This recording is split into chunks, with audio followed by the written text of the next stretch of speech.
오늘 함께 살펴볼 본문은 창세기 24장 4절 말씀입니다. 내 고향 내 족속에게로 가서 내 아들 이삭을 위하여 아내를 택하라. 아멘. 오늘은 이삭과 리브가의 결혼에 대한 이야기를 하려고 합니다. 배우자를 선택할 때는 신중해야 합니다. 당연히 사랑해야 하고요. 사랑이라는 전제 조건이 충족한 다음에는 그 외에 여러 가지 조건들을 반드시 보고 결혼을 해야 합니다. 여러분들은 어떤 조건들을 보고 결혼하셨습니까?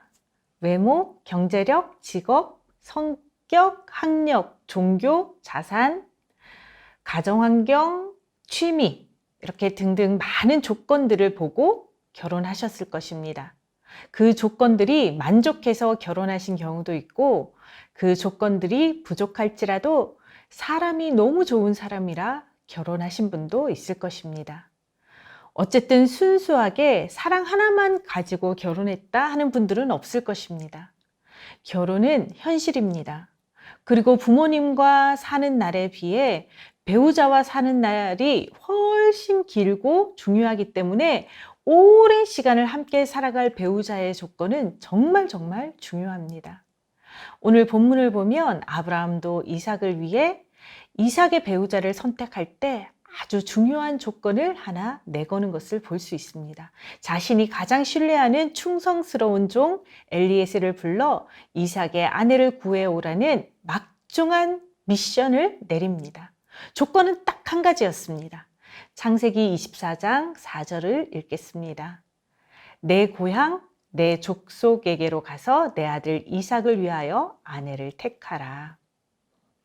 이 말은 현재 아브라함과 이삭이 살고 있는 가나안 땅에서 배우자를 구하지 말고 자신의 고향으로 돌아가서 하나님의 존재를 알고 하나님을 믿고 하나님을 섬기는 여인 중에서 배우자를 구해오라는 미션이었습니다.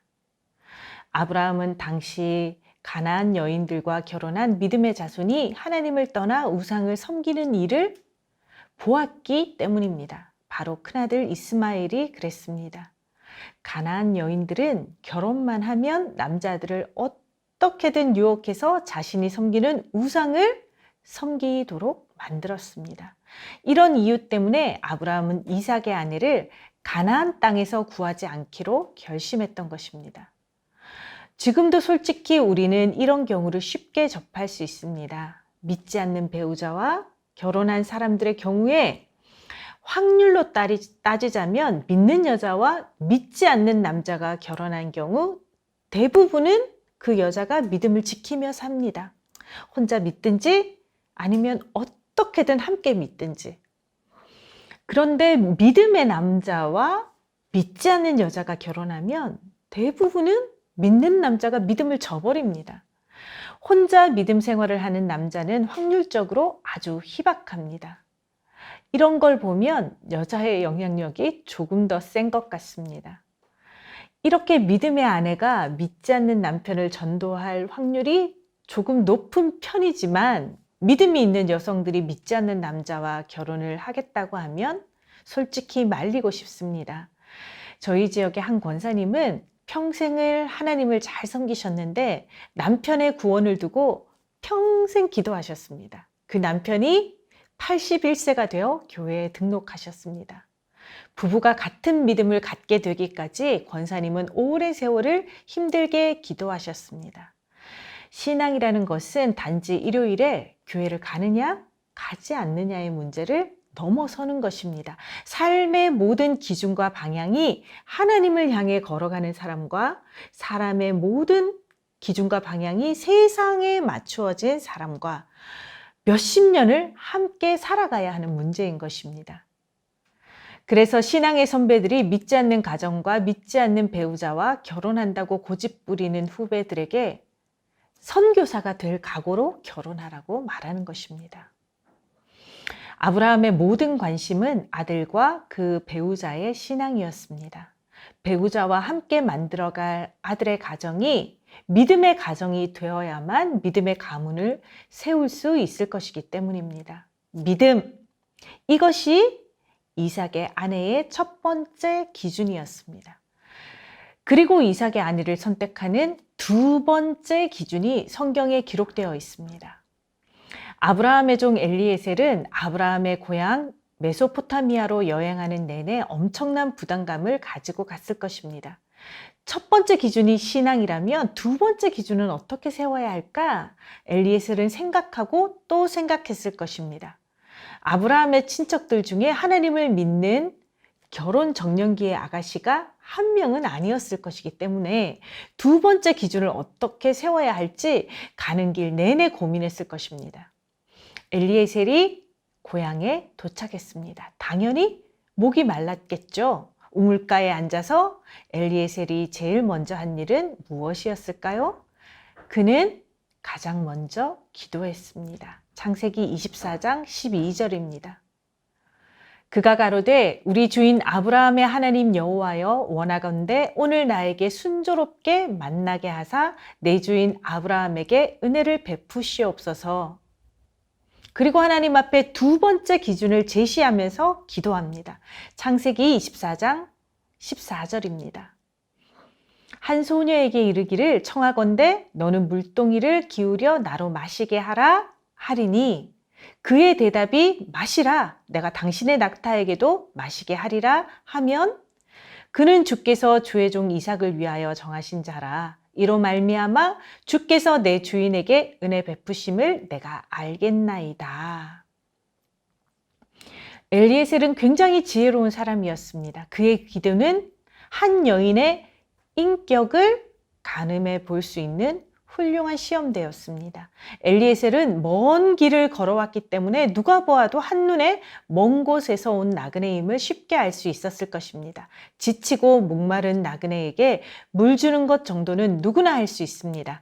그러나 부탁도 하지 않았는데 낙타의 목마름까지 신경 써주는 것은 아무나 할 수 있는 일은 아닙니다. 낙타 한 마리는 보통 항아리 하나만큼의 물을 마신다고 합니다. 엘리에셀이 끌고 온 낙타가 10마리인데 10마리 낙타에게 물을 먹이려면 우물을 10번 이상 길어야 한다는 말입니다. 10번 이상 물을 깃는다는 것이 여자에게는 보통의 수고가 아닙니다. 엄청 힘든 일입니다. 그리고 처음 보는 사람에게 이 정도의 수고를 할 여자는 흔하지 않습니다. 하지만 엘리에셀은 이삭의 신부감이 이 정도의 덕목은 갖춰야 한다고 생각하고 기도한 것입니다. 한 가정의 며느리나 아내로서 신앙 다음으로는 인격과 성품이라고 생각한 것입니다. 저는 정말 훌륭한 시험 문제라고 생각합니다. 이렇게 지혜롭게 기도했더니 엘리에셀의 기도가 채 마치기도 전에 리브가가 우물가로 걸어왔습니다. 그 동네에서 가장 신앙이 좋고 가장 성격이 훌륭하고 가장 아름다운 리브가가 와서는 엘리에셀이 기도한 그대로 행동했습니다. 그리고 얼굴 한번 찡그리지 않고 낙타 10마리에게 물을 다 먹였습니다. 인격, 성격, 성품 다 비슷한 말입니다. 가정에서의 행복은 배우자의 성품에 달려 있습니다.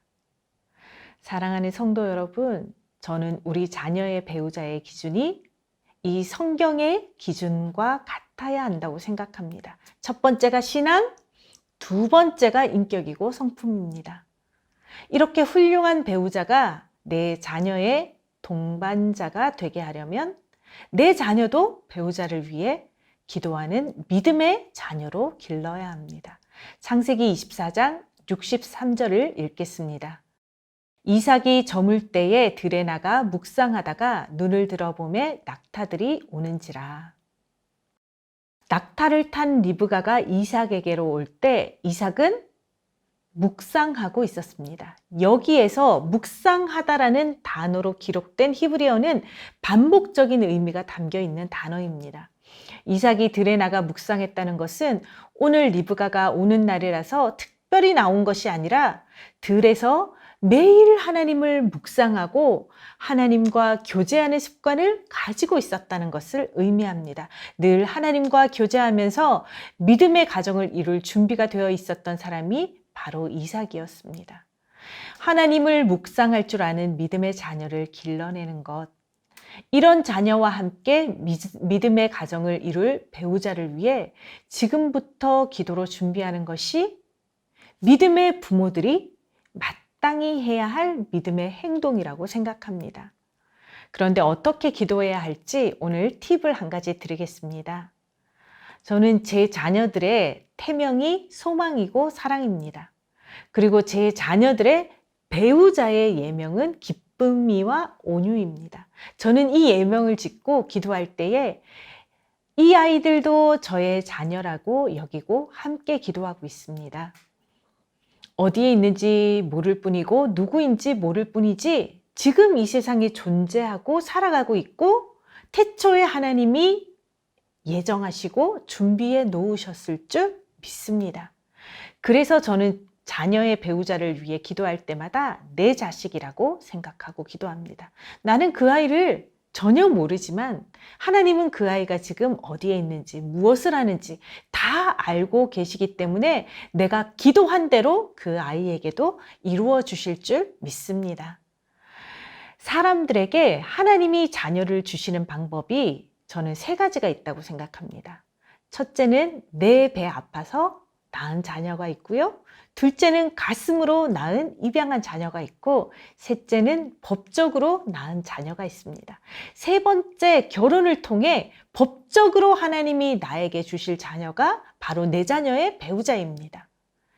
이 세상에 내 자녀로 오는 방법만 다르게 올 뿐 하나님이 나에게 주신 자녀인 것은 변함이 없습니다. 이 자녀들을 두고 지금부터 기도하시기 바랍니다. 그래서 저는 오늘 숙제를 하나 내드리겠습니다.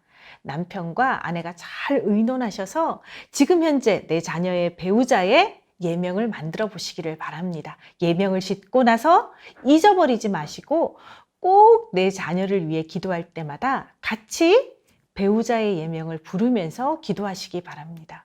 저는 소망이, 사랑이, 그리고 기쁨이, 온유를 위해 기도합니다. 자녀가 셋인 분들은 배우자까지 6명을 불러야 하네요. 넷인 분들은 더 길어질 것 같습니다. 지금부터 하나님이 배 아파 주신 자녀와 법적으로 낳을 자녀까지 함께 기도하시고 기도할 때 자녀들이 하나님이 주신 믿음의 가정을 아름답게 세울 수 있는 믿음과 좋은 인격과 성품을 지니도록, 그리고 우리 자녀들이 이삭과 같이 날마다 하나님을 묵상하는 습관을 가지고 믿음의 가정을 이루고 살아가도록 기도하시는 부모님들 되시기를 부탁드립니다. 그래서 우리 영아부 부모님들의 가정과 우리 자녀가 만들어갈 가정이 모두가 하나님의 영적인 축복이 넘쳐서 믿음의 명문가를 세워가시기를 축복합니다.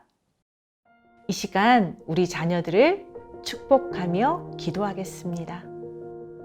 사랑하는 하나님, 우리 자녀가 좋은 배우자를 만나는 만남의 축복을 주시옵소서. 우리 자녀와 배우자가 모두 하나님이 기뻐하시는 믿음의 가정을 이룰 수 있는 믿음과 성품의 사람으로 자라게 하소서.